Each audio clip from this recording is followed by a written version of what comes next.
ನಮಸ್ತೆ ಎಲ್ಲರಿಗೂ, welcome back to my channel. ಇವತ್ತು ವಿಷಯ ಬಂದು ಮನಿ ಸೇವಿಂಗ್ ಟಿಪ್ಸ್, ಅದು ಲೇಡೀಸ್ದು. ಫ್ರೆಂಡ್ಸ್, ಎಲ್ಲದಕ್ಕಿಂತ ಮೊದಲು ಒಂದು ವಿಷಯ ಹೇಳ್ತೀನಿ. ಹಿರಿಯರು ಹೇಳ್ತಿದ್ದಾರೆ, ತುಂಬ ವರ್ಷದಿಂದಲೂ ಹೇಳ್ಕೊಂಡು ಬರ್ತಾ ಇದ್ದಾರೆ, ಒಂದು ಮನೆ ಉದ್ಧಾರ ಆಗಲಿಕ್ಕೂ ಕೂಡ ಎಣ್ಣೆ ಕಾರಣ, ಮತ್ತು ಒಂದು ಮನೆ ಹಾಳಾಗಲಿಕ್ಕೂ ಕೂಡ ಎಣ್ಣೆ ಕಾರಣ.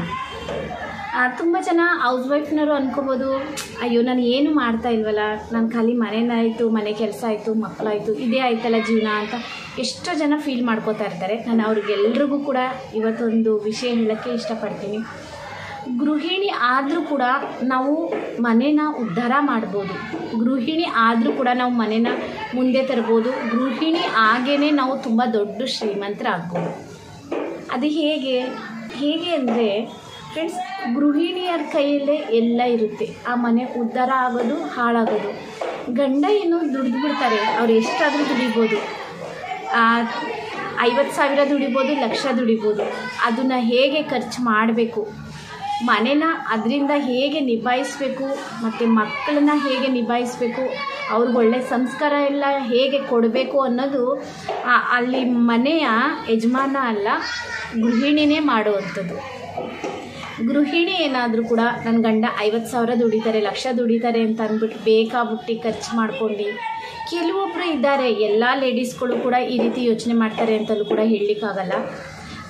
ಕೆಲವೊಬ್ರು ಇದ್ದಾರೆ, ಗಂಡ ದುಡಿತಾರೆ ಅಂತ ಎಷ್ಟು ಬೇಕಷ್ಟು ವ್ಯರ್ಥವಾಗಿ ಶಾಪಿಂಗು, ಪಾರ್ಲರಿಗೆ ಖರ್ಚು ಮಾಡುವಂಥದ್ದು, ಆನ್ಲೈನಲ್ಲಿ ಇಷ್ಟು ಶಾಪಿಂಗ್ ಮಾಡ್ತಾರೆ ಅಂದರೆ ಕೇಳಬೇಡಿ. ಬೇಕಾಬಿಟ್ಟು ಖರ್ಚು ಮಾಡ್ತಾರೆ, ಆ ಪಾರ್ಟಿ ಈ ಪಾರ್ಟಿ ಅದು ಇದು ಅಂದ್ಕೊಂಡು ಒಂದು ಮಾರ್ಕೆಟ್ಗೆ ಹೋದರೆ ಬೇಕಾಬಿಟ್ಟು ಖರ್ಚು ಮಾಡುವಂಥದ್ದು. ಮನೆಯಲ್ಲಿ ಏನೈತೆ ಏನಿಲ್ಲ ಅಂತ ನೋಡೋದಿಲ್ಲ. ಒಂದು ಸಾಮಗ್ರಿ ಆಗಿರ್ಬೋದು, ಯಾವುದೋ ತಿಂಗಳಲ್ಲಿ ಒಂದು ಕಾಳು ಹಾಕಿಸ್ತಿರ್ತಾರೆ, ಅದು ಉಳ್ತಿ ಅಲ್ಲೇ ಹುಳಾಗಿರುತ್ತೆ, ಅದು ನೋಡೇ ಇರೋದಿಲ್ಲ, ಒಂದು ಮೂಲೆಯಲ್ಲಿ ಡಬ್ಬದಲ್ಲಿರುತ್ತೆ. ಮತ್ತೆ ಮತ್ತೆ ಮತ್ತೆ ಮತ್ತೆ ಸಾಮಗ್ರಿಗಳನ್ನ ಹಾಕ್ಸೋವಂಥದ್ದು, ಸಾಮಾನು ತುಂಬಿಸೋವಂಥದ್ದು, ಹೀಗೆಲ್ಲ ವ್ಯರ್ಥ ಮಾಡ್ತಿದ್ರೆ ಆ ಹೆಣ್ಣಿಂದಲೇ ಮನೆ ಹಾಳಾಗುವಂಥದ್ದು. ಹೌದಲ್ವ್ರಾ? ಒಂದು ಮನೆ ಕ್ಲೀನಾಗಿ ಇಡೋದಿಲ್ಲ. ಮನೆ ಕ್ಲೀನಾಗಿ ಇಡೋದಿಲ್ಲ ಅಂತಂದರೆ ಅದರಲ್ಲೇನು ಲುಕ್ಸಾನು ಅಂತ ಕೇಳ್ಬೋದು.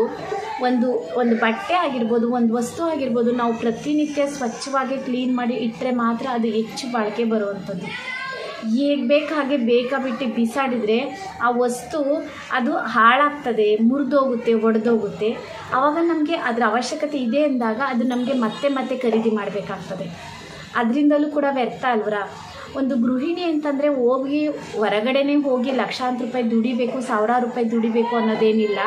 ಮನೆಯೂ ಕೂಡ ಅಚ್ಚುಕಟ್ಟಾಗಿ ನಿಭಾಯಿಸ್ಕೊಂಡು ಹೋದರೆ ಅವಳೇನೆ ತಿಂಗಳಲ್ಲಿ 15,000 20,000 ಮನೆಯಲ್ಲೇ ದುಡಿಮೆ ಅವ್ರದ್ದೇ ಆಗುತ್ತೆ. ಎಕ್ಸಾಂಪಲ್ ಅಂದರೆ ಒಂದು ಇಸ್ತ್ರಿ ಬಾಕ್ಸು ನಿತ್ಯ ನಾವು ಯೂಸ್ ಮಾಡುವಂಥ ವಸ್ತು. ಅದನ್ನು ನಾವು ಇಸ್ತ್ರಿ ಮಾಡಿ ಹೇಗೆ ಬೇಕಾಗೆ ವೈರು, ಕೆಲವೊಬ್ರು ಮನೆ ಇಸ್ತ್ರಿ ಬಾಕ್ಸ್ನಲ್ಲಿ ವೈರಿಂಗ್ ಸುತ್ಕೊಂಡಿರುತ್ತೆ, ರಿಪೇರಿಗೆ ತೊಗೊಂಡೋದಾಗ ಹೇಳ್ತಾರೆ ಸುತ್ಕೊಂಡಿರೋದ್ರಿಂದಲೇ ರಿಪೇರಿಗೆ ಜಾಸ್ತಿ ಮತ್ತೆ ಮತ್ತೆ ಬರೋವಂಥದ್ದು ಅಂತ. ಮತ್ತು ಹೆಂಗೆ ಇಸ್ತ್ರಿ ಮಾಡೋದು, ಎಲ್ಲೋ ಒಂದು ಜಾಗದಲ್ಲಿ ಇಟ್ಬಿಡೋದು, ಕೆಳಗಡೆ ಇರೋದು ಅದೆಲ್ಲ ಕ್ರ್ಯಾಕ್ಸ್ ಆಗ್ತದೆ. ಅದು ಇಸ್ತ್ರಿ ಬಾಕ್ಸ್ ಎಲ್ಲ ಫುಲ್ ಲೈನ್ ಬಂದಿರುತ್ತೆ. ಮತ್ತು ಇನ್ನು ಬಾರ್ ವೈರ್ ಡ್ಯಾಮೇಜ್ ಆಗ್ತಾ ಇರುತ್ತೆ. ಮತ್ತು ಇಸ್ತ್ರಿಗೆ ಆನ್ ಮಾಡಿ ಏನೇನೋ ಕೆಲಸ ಮಾಡೋಕ್ಕೆ ಹೋಗೋದು, ಅದು ವೈರೇ ಸುಟ್ಟೋಗಿರುತ್ತೆ.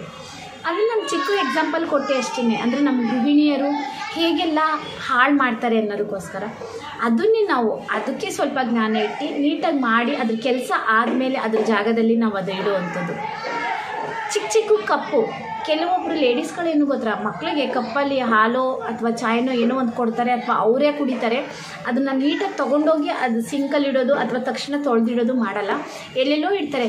ನನ್ನ ಫ್ರೆಂಡ್ ಒಬ್ಬರು ಹೇಳ್ತಿರ್ತಾರೆ, ಅಯ್ಯೋ ನನಗಿಲ್ಲ ಅಂದರೂ ಕೂಡ ವರ್ಷದಲ್ಲಿ 3 ಡಜನ್ ಕಪ್ಪು ಬೇಕಾಗ್ತದೆ ಅಂತ ಹೇಳ್ತಾಯಿದ್ರು.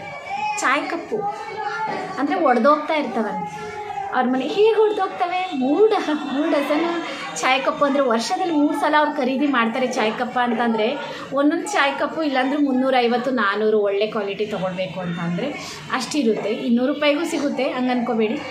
ಅದು ವರ್ಷ ಈಗ ನೋಡಿ, ಬೇಕಾದರೆ ಅದನ್ನು ಒಂದು 2 ವರ್ಷನೂ ಕೂಡ ಯೂಸ್ ಮಾಡ್ಬೋದು. 1 ಡಜನ್ನ ನಾವು ಹಾಳು ಮಾಡ್ದಲ್ಲೇ ಇಟ್ಕೊಂಡ್ರೆ ಅದಕ್ಕಿಂತ ಇನ್ನೂ ಹೆಚ್ಚು ಕೂಡ ನಾವು ಬಳಕೆಯಲ್ಲಿ ಇಟ್ಕೋಬೋದು.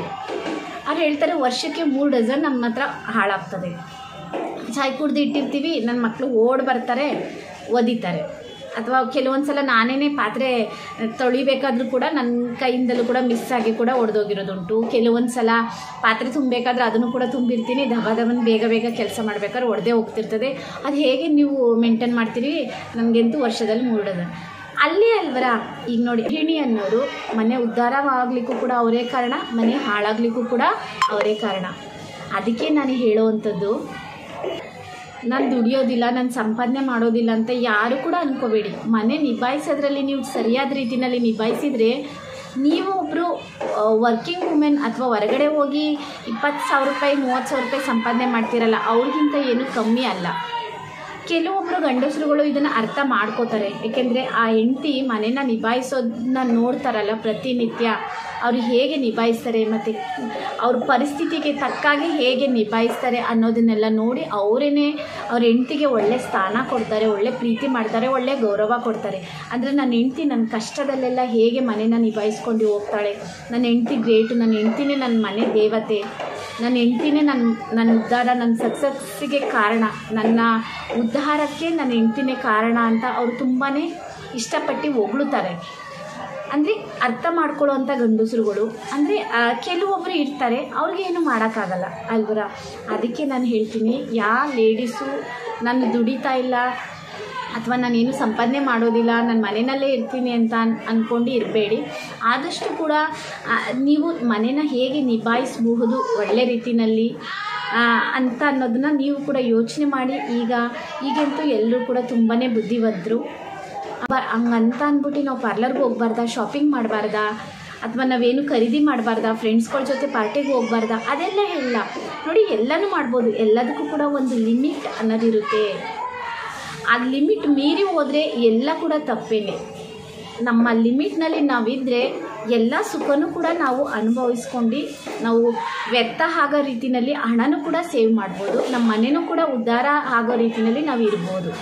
ಇಷ್ಟಿತ್ತು ಫ್ರೆಂಡ್ಸ್ ವಿಡಿಯೋ ಇಷ್ಟ ಆದರೆ ಒಂದು ಲೈಕ್ ಮಾಡಿ. ಈ ರೀತಿ ವಿಡಿಯೋಸ್ ನನ್ನ ಚಾನಲ್ನಲ್ಲಿ ತುಂಬ ಇದೆ, ಇನ್ನೂ ಬೇಕಾದರೆ ಹೋಗಿ ನೀವು ಸರ್ಚ್ ಮಾಡಿ ನೋಡ್ಬೋದು. ನನ್ನ ವಿಡಿಯೋ ನೋಡೋರಿಗೆಲ್ಲ ನನ್ನ ಧನ್ಯವಾದಗಳು. ಬಾಯ್.